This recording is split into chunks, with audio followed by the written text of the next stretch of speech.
We're joined now by Dr. Brian Garibaldi. He's the director at Johns Hopkins Biocontainment Unit. And Dr. Garibaldi, thanks for joining the show. Let's just start with how you see the pandemic right now as we have 5 full months of cold weather ahead of us here in the U.S. And we see cases now hitting record daily highs. How concerned are you about how far the virus has spread, how quickly in these colder months, and what the future might have in store for us? Well, we're all very concerned because, as we all know, as we head into the indoors when we have colder weather, there's a higher incidence of transmission and a higher risk time period. And we're heading into that dangerous time period with higher rates of infection than we had back in the summer.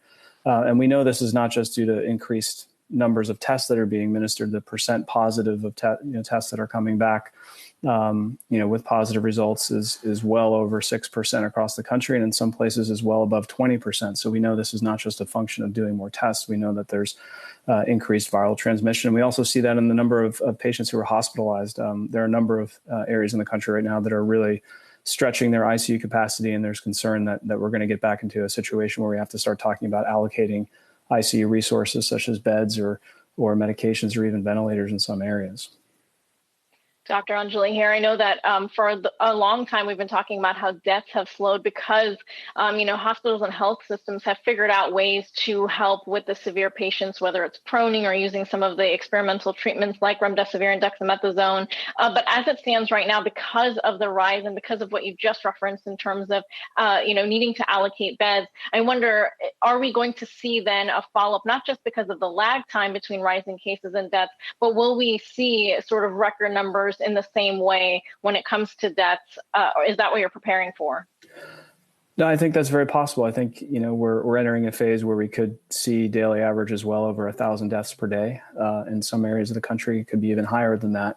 And even though I think on average, we're doing a little bit better taking care of these patients, we're looking at times when hospital systems were not as stressed as they were back in the early parts of the pandemic, which contributed to some of that earlier mortality. So I think as we start to see ICUs filling up and we start to see health systems being extended beyond their capacity, we're going to start to see a rise in the number of deaths, not just because there are more patients getting ill and more people dying, but because we're not going to be able to deliver the kind of care that we would like to if we enter into crisis mode in the way that we have to provide critical care.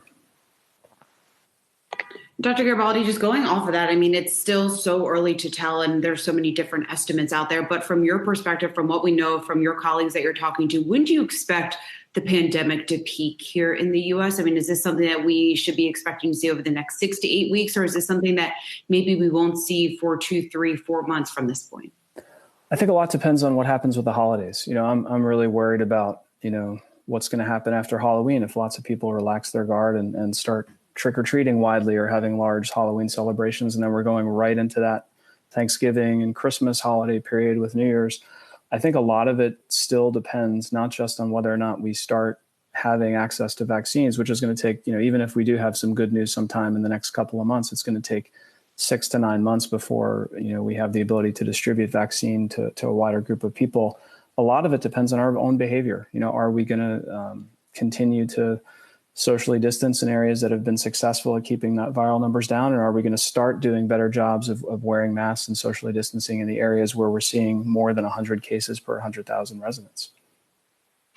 Doctor, I know that one of the things that everyone has their hopes pinned on, obviously, is the vaccine. And we've heard that it isn't going to be all end all. Even if we do get one by early next year, we're still going to have to follow these social distancing rules and all the mitigation efforts. So where do you see this in terms of, how quickly we can get to it? And is that something that health systems, will prepare for, or is it something that is just going to be sort of a wait and see?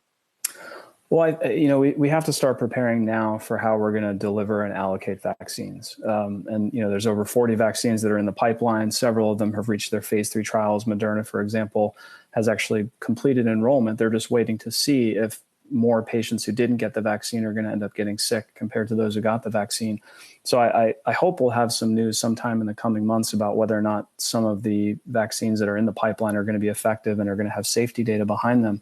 But I think we have to remember that even with all the doses that have been purchased, having the infrastructure to deliver some of these viruses, particularly some of the mRNA viruses vaccines, that need to be kept, at really low temperatures, developing that infrastructure and then deciding how you're going to allocate according to where the hotspots in the country might be.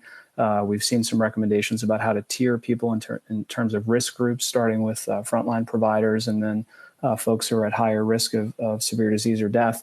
It's going to take months for us to be able to have that allocation system in place. And we also know that depending on how this vaccine or whichever vaccines come to the market, how we advertise them, how we approve them, those are actually going to affect whether or not people are going to take them. I was part of a study that just came out in JAMA Open Network that looked at different attributes of a vaccine, and depending on what country it comes from, depending on what the efficacy rate is, depending on what the side effects are, and depending on which organizations or politicians endorse that vaccine, that actually has a big impact on whether or not people are going to take it.